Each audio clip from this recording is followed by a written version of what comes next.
Welcome to Language, students watching. Today we'll spend some time in preparation as we review and get ready for our test that we'll take in our next lesson. We're going to begin by practicing with nouns. In just a moment, I'm going to read you a noun. If the noun is plural, you are going to hop like a bunny, or maybe a bandicoot. If the noun is singular, you're going to freeze like a statue. Stand, please. Feathers. Feathers, hopping like a bunny. Bottles, continued hopping. Moose, freeze and hop. Stop. Bus, statue. Parties, hopping like a bunny. Boy, freeze. Oh, you gotta freeze fast when we come to those. Like it, Rowan. Sleeves, that's hopping, plural. Classes, more than one. Women, more than one. Butterflies, more than one.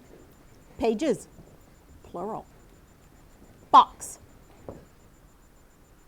good job, that's singular. Almond, oh, still singular. Deer, and hopping. The word deer could be singular or plural. Books. Oh, hopping. Books, that's plural. Right. Oxen, continued hopping. That's one of those words that changes. Stop. Cookie.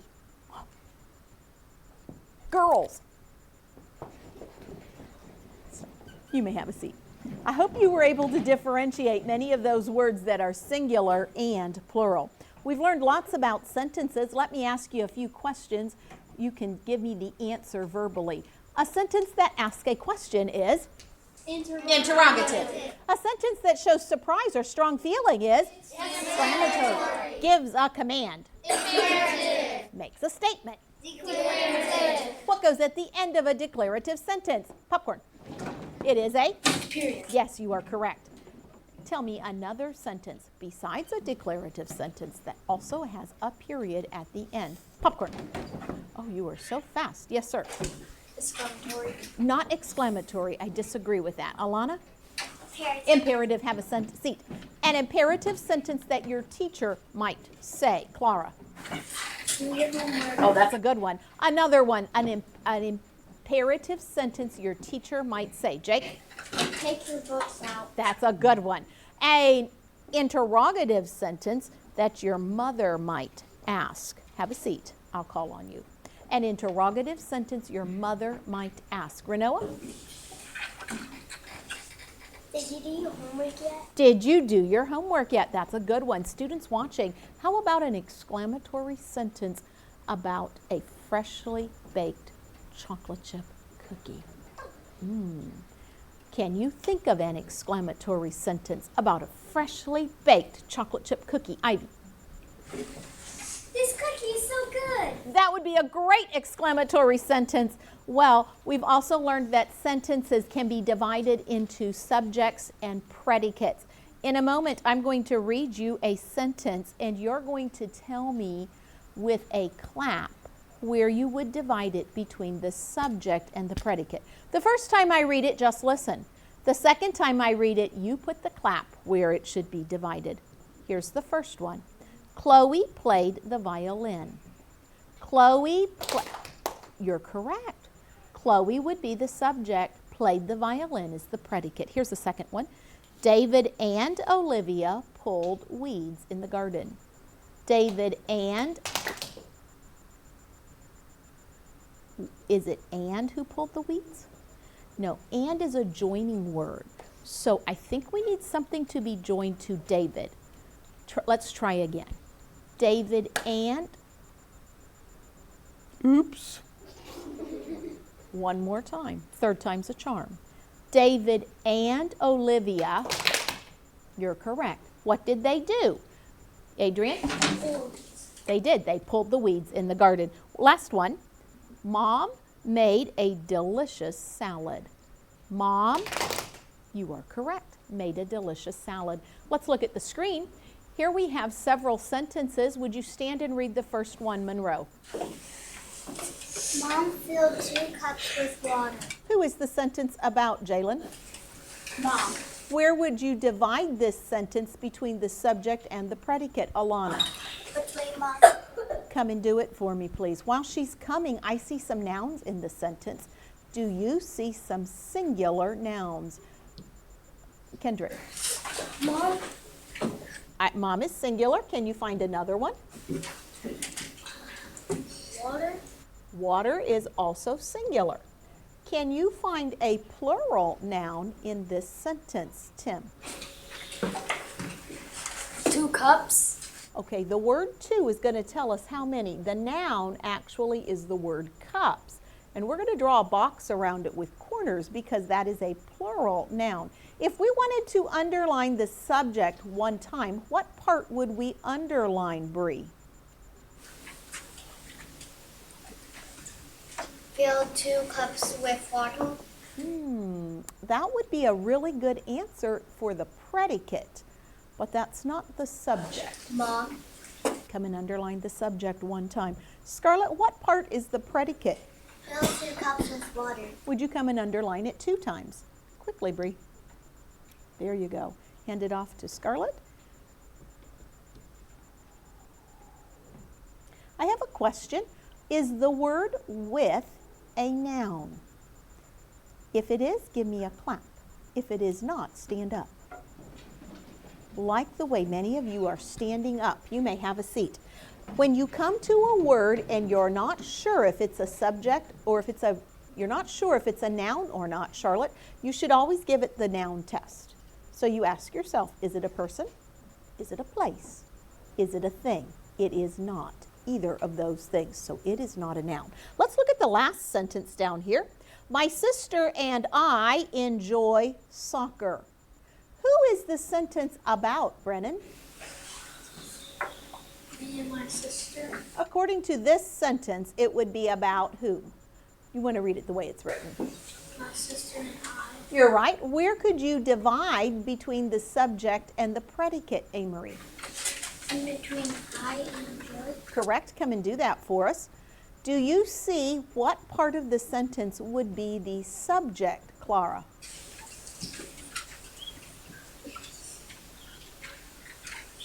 Enjoy soccer. Oh, that would be a really good answer for the predicate. It's not a good answer for the subject. What part of the sentence is the subject, Ashby? Last night, Kelly. I disagree. We're in this last sentence. What part of the sentence would be the subject? Alana. My sister and I. Come and get it. Ashby, what was the subject in that sentence? My sister and I. Notice how the connecting word and there is joining sister and I. Whenever you see it and, you want to look for what's being pulled together. Now, what part of the sentence is the predicate, Mikkel? Enjoy soccer. How many times should we underline the predicate? 2. Correct. Come and do that for us. While he's coming, look at the second sentence. Would you stand and read it, Mikkel? I'm sorry. Stand and read it, please. William. Last night, Kelly practiced the piano. Do you see some nouns in that sentence, Rowan? Night, Kelly, and piano. You're right. You got all of them. Night is a noun, Kelly is a noun, and piano is a noun. Are they singular or are they plural, Jake? Singular. They are singular. Underneath your seat, you should have a practice piece of paper. Students watching, grab a practice piece of paper so you can practice with us. Before we take out our pencil, though, we're going to stand and review just a moment. Stand, please. Like how fast you were on your feet, Scarlett. You were very fast.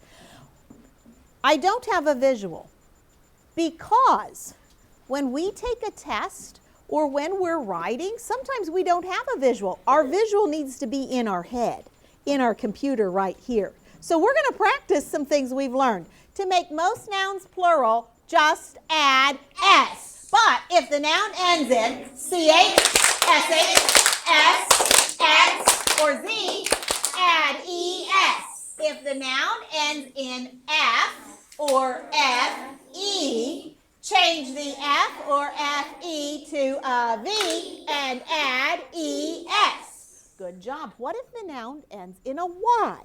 Are you ready? If a noun ends in Y, preceded by a consonant, change the Y to an I and add ES. But if the noun ends in Y, preceded by a vowel, just add S. You may have a seat. Then there are a few words that that change completely.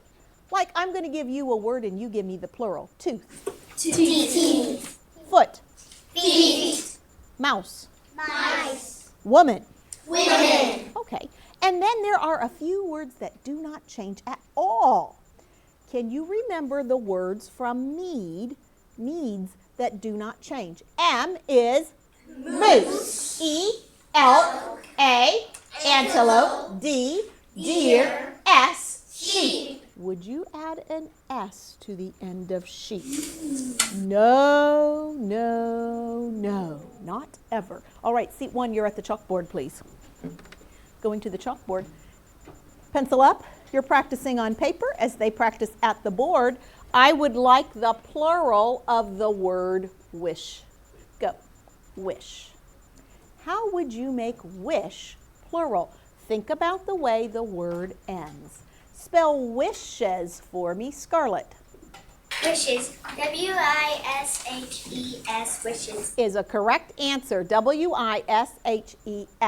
Well done. Erase. Seat 2, you're at the wait point. Give yourself a point there on your paper if you got it correct. Next person at the board. Okay, going up. Here we go. Face me. You're going to give me the plural of the word flower. Notice the end of the word. Go. We're thinking through. Always think, don't guess. William, how did you spell flowers? Flowers. F-L-O-W-E-R-S. Flowers. That is a correct spelling. F-L-O-W-E-R-S. Give yourself a point if it was correct. Erase. Next person, you're at the wait spot. Clear the board.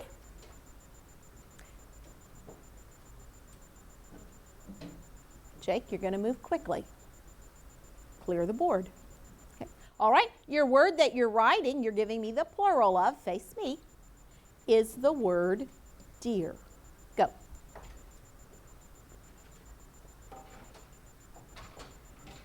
How did you spell deer, plural, Isaiah? Deer. D-E-R. Deer. Would you spell it one more time? Deer.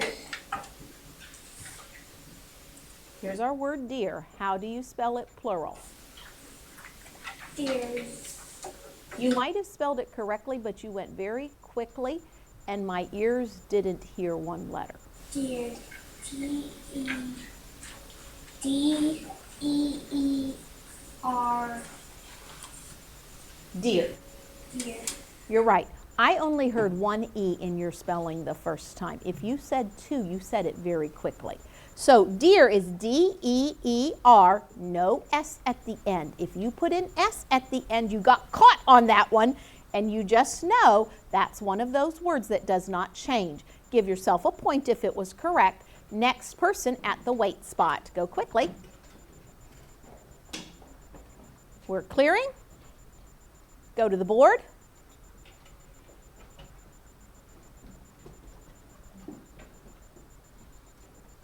And we are going to do the plural for the word lily. Go. It has an L in front of the Y. Think about that spelling. What is our rule? Noah, how did you spell lilies? Lilies. L-I-L-I-E-S. L-I-L, L is a consonant, so we're going to change the Y to an I and add E-S. L-I-L-I-E-S is correct. If you had it correct, give yourself a point. Clear the board. Next person, you're at the wait spot. Thank you for moving quickly. Go to the board.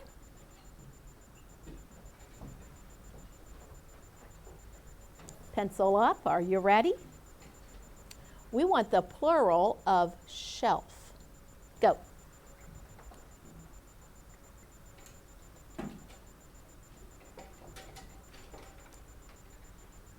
Shelf has an F at the end.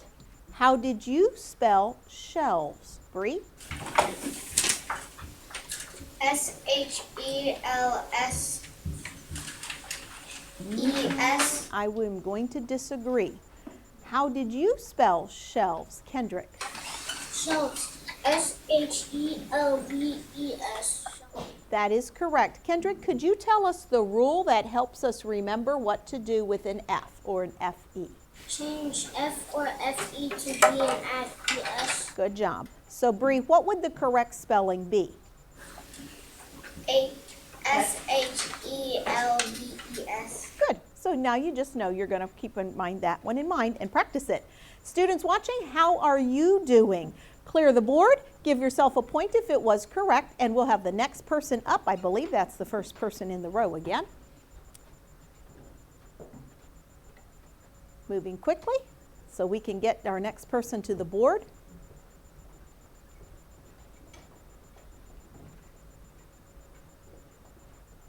What would the plural of the word slug be? And I think this will be word number 6 for us. Slug. Go.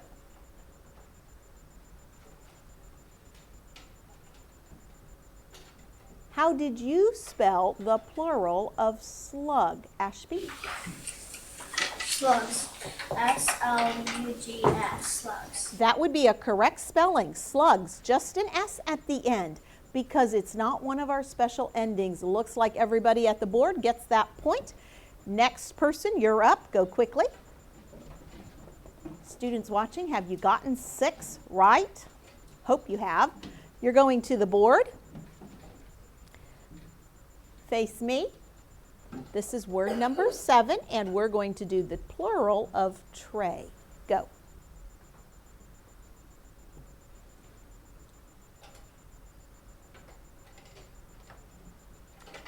How did you spell trays, Charlotte? Trays. T-R-A-Y-S. Trays. That is a correct spelling. We have a vowel in front of the Y, so we're just going to add an S, T-R-A-Y-S. If you had it correct, give yourself a point. Next person, this will be our last word for this round.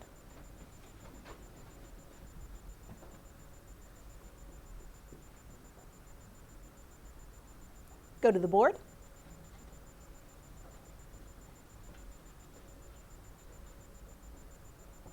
Face me. We're going to do the plural of glass. Go. The singular word glass ends in an S. How would you make it plural? Jake, spell glasses. G-L-A-S-S-E-S.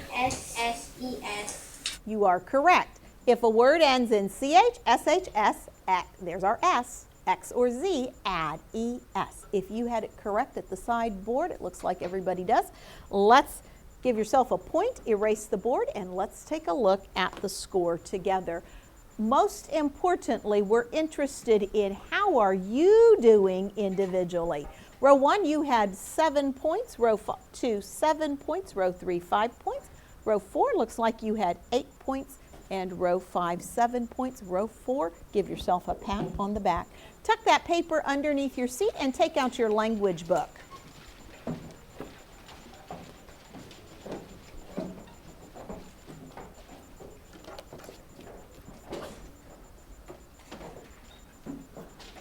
We're going to page 36, and as we do, I want to point something out to you on page 36. But to do that, I need you to look back to page 33.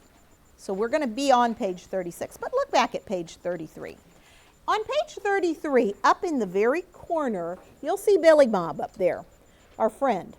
He's there to remind us that there's something to pay attention to. Now look at the words right beside Billy Bob. Do you see what they say? Would you read them with me? Look closely. Oh, that was weak. Read it with me. Look closely. When you see those words, look closely, it means there's something new on this page, something to pay attention to. Look at page 34. Do you see Billy Bob there at the top? What does it say? Read it with me. Look closely. There was something new on that page. And there, we talked about it. We need to pay attention to it. Now look at page 35. What is missing from the top of page 35? Lucia, what's missing? Billy Bob is not there. Instead, you see a word, it says remember, and then underneath it, next one, it says remember, and then it says write. That tells you this is a page that has things that we've already learned about, and we're remembering, we're practicing them. Would you circle page 35? You would be wise to pay attention to the things on this page as you're getting ready for your test, because they're things we've practiced many times in the last 2 weeks. Look over at page 36. That's the page we'll be doing today, 36, and you'll do page 37 in activity time. What do you see here? Would you read them with me, the big blue words? They say remember, remember, right. Oh, that tells us these are things that we have practiced. We should practice them carefully. Look at page 37. It says, would you read them with me? Think, think, think, and remember. We need to pay attention to that page also. You might want to circle page 35, 36, and 37. Now put your finger beside 36A. Notice the directions. Directions say circle all of the singular nouns. I would circle the word singular in the directions and draw a box around all of the plural nouns. I draw a box around the word plural. You're going to circle singular nouns and draw a box with 4 corners around plural. Look at sentence 1. Would you read the sentence, Jalen, number 1? Our little sister has 2 new teeth. Do you see a singular noun, Brennan? Sister. Correct. Circle it. Do you see a plural noun, Monroe? Teeth. Good. Draw a box around it. Look at number 2. Read this sentence, Ivy. A young moose is called a cow. Do you see any singular nouns? Moose is singular in this sentence. What about any other singular nouns? Jake? Calf. Calf is singular. There are no plural nouns in this sentence. You're going to finish number 3, 4, and 5 the same way. Now look down at remember B. Put your finger by remember B. Let's look at the directions together. It says choose a good plural noun. Would you underline the word plural noun in the directions? You should not choose any singular nouns because we're asked to choose plural nouns from the box below. So you have man, men. Which one would you choose? Answer out loud. Man, men. You should choose men. What about child, children? Children. Because you're only choosing plural nouns. Now look down at the story. Today it rained all day. Number 1. The blank splashed in rain puddles as they walked to school. What plural noun could fit there and make sense? Amory? Children. Children would fit there. Spell children as you write it down. Spell it with me. Children. C-H-I-L-D-R-E-N. Children. And you will continue doing the same thing. When you get to write C, you're going to write the plural for the singular nouns. Then in seat work time later today, you're going to carefully finish page 37. In Think A, you will underline the noun in each group. In Think B, you'll fill in the bubble next to the misspelled word and then write the word correctly on the line. In Think C, you are going to read the sentence, divide, and underline the subject once and the predicate twice, just like we've practiced many times. And in Remember D, you're going to find the plural noun that's in that list of letters. Work carefully And as you get ready for your test in our next lesson, pay close attention to these pages. Follow your on-site teacher's instructions as you complete this activity.